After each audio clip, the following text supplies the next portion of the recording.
क्या आपको share market निवेश जोखिम भरा लगता है? अगर जवाब हाँ है तो ये वीडियो आपके लिए है। इस वीडियो में इन्वेस्टोनॉमी बुक के बारे में हम जानेंगे। इस किताब में बुनियादी सभी रणनीतियों और नियमों का खुलासा किया गया है जिनका निवेशकों द्वारा शेयर चुनते समय ध्यान रखना बहुत ज़रूरी होता है। इस किताब को पूरा पढ़ने से या फिर इस वीडियो को पूरा देखने से आप भली बातें ये सीख जाएंगे कि शेयर मार्केट में किस तरह से सफलतापूर्वक निवेश करना चाहिए।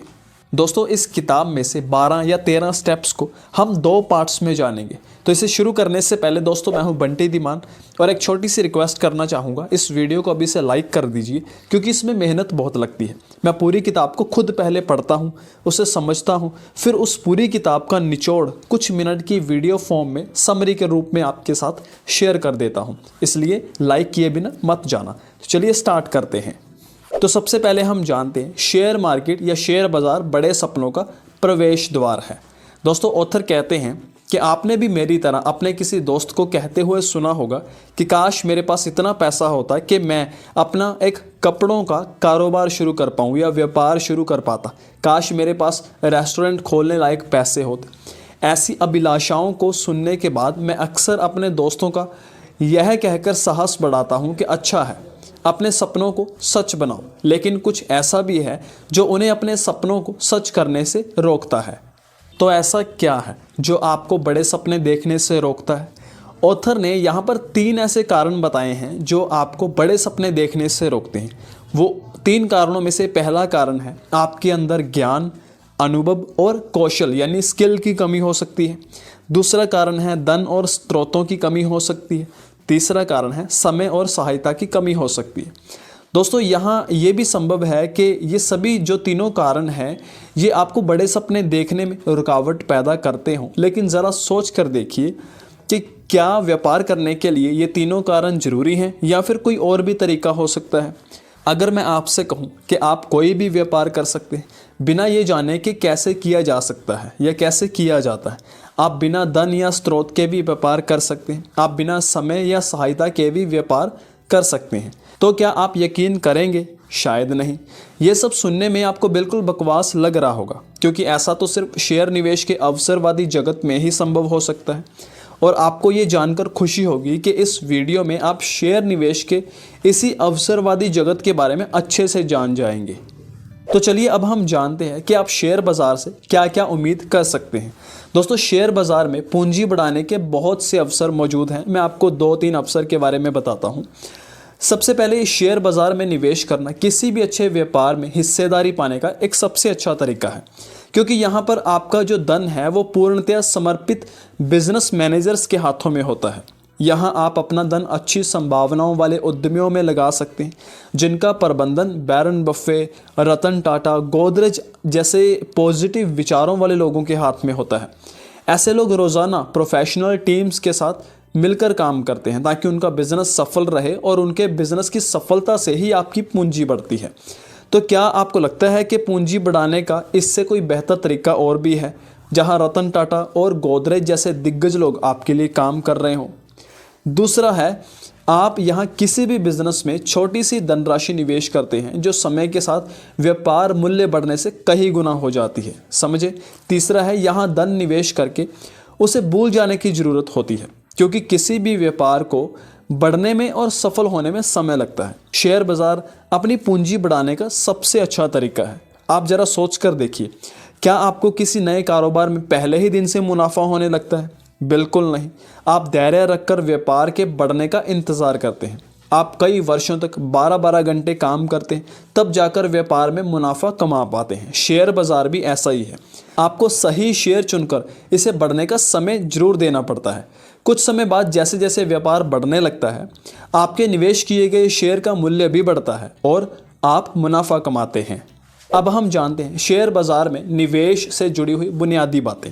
दोस्तों, स्टॉक मार्केट के बारे में प्रसिद्ध value stock investor Peter lynch कहते हैं कि हर किसी में इतना दिमाग है कि वो स्टॉक मार्केट को समझ सके। अगर आप 5वीं कक्षा का गणित कर लेते हैं तो आप भी स्टॉक मार्केट को समझ सकते हैं।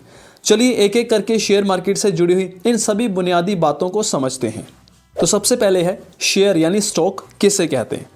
दोस्तों, किसी भी कंपनी को काम करने तथा विकसित होने के लिए एक बड़ी पूंजी की आवश्यकता होती है।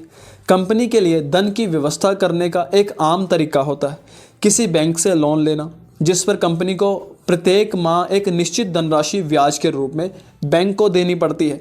इसके अलावा कंपनी के पास धन इकट्ठा करने का एक और तरीका होता है कंपनी के शेयर जारी करके। इन्हीं शेयरों को आम लोगों यानी कि आप जैसे लोगों के द्वारा खरीदा जाता है। कंपनी की पूंजी को जिन छोटी इकाइयों में बांटा जाता है उसी को शेयर कहते हैं। शेयर शब्द का मतलब कंपनी में हिस्सेदारी है। अगर आपके पास किसी कंपनी का शेयर है तो इसका मतलब है कि आपके पास उस कंपनी का स्वामित्व है। आपको पूरा अधिकार होगा कि आप उस कंपनी के मुनाफे के हिस्सेदार बने। नेक्स्ट है शेयर बाजार क्या है। दोस्तों, शेयर बाजार एक ऐसा बाजार है जहां कंपनियों के शेयर खरीदे बेचे जाते हैं। आम बाजारों में आप केवल खरीदारी कर सकते हैं, लेकिन शेयर बाजार में आप खरीद भी सकते हैं और बेच भी सकते हैं। इस तरह आप दोनों ही स्थितियों को नियंत्रित कर सकते हैं। नेक्स्ट है स्टॉक एक्सचेंज क्या है।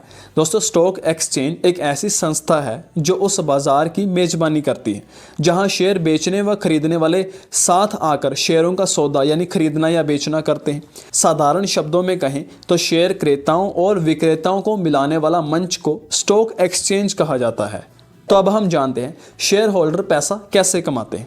दोस्तों, किसी भी कंपनी का शेयर खरीदने के बाद आप दो तरह से पैसा कमाते हैं।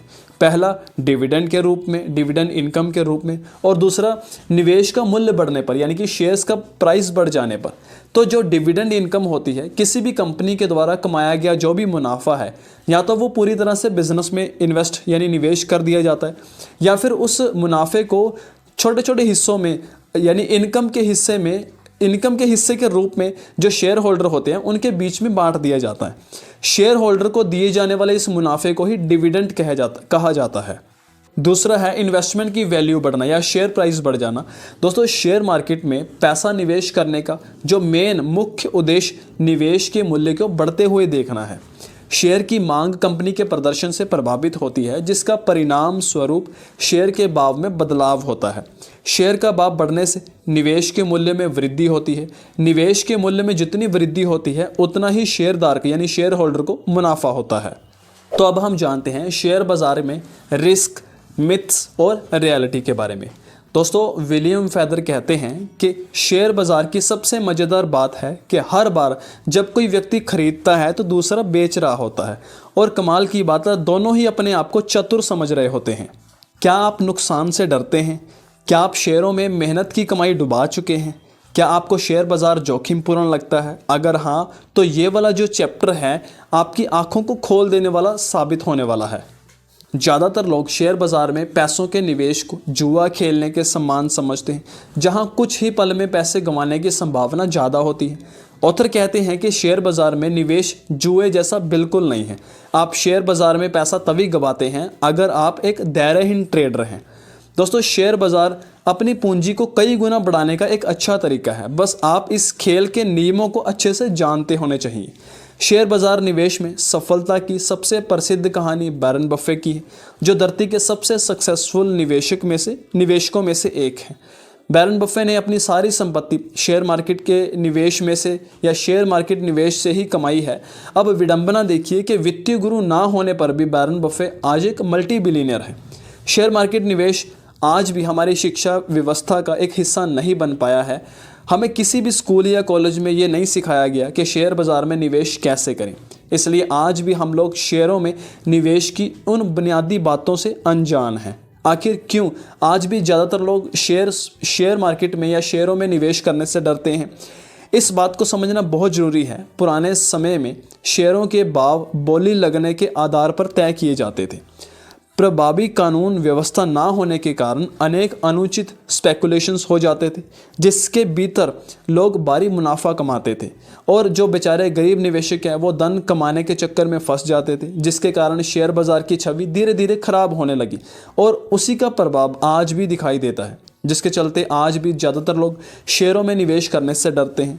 लेकिन 2 अप्रैल 1992 में security and exchange board of India SEBI नामक एक नियामक बोर्ड का गठन हुआ, जो भारत में शेयरों का केंद्रीय नियंत्रण करता है, और ये संस्था सभी निवेशकों के हित में कार्य करती है।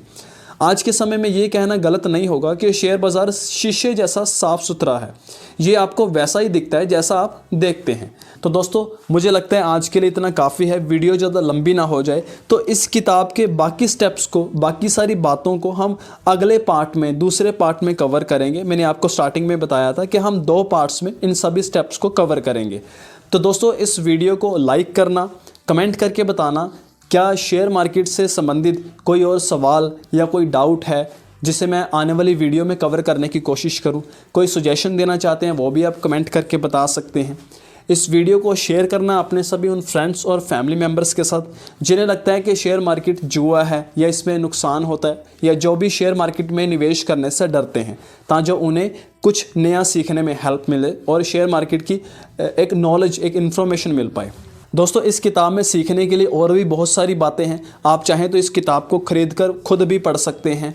और इस वीडियो को अगर आप YouTube पर देख रहे हो तो चैनल को सब्सक्राइब कर लेना, नोटिफिकेशन बेल प्रेस करके ऑल पर क्लिक कर लेना, ताकि इसकी आने वाली वीडियो आप तक टाइम टू टाइम पहुंच जाए। और इस वीडियो को अगर आप फेसबुक पर देख रहे हो तो पेज को फॉलो कर लेना। मैं जल्दी मिलता हूं आपसे नेक्स्ट वीडियो में, एंड थैंक्स फॉर वॉचिंग।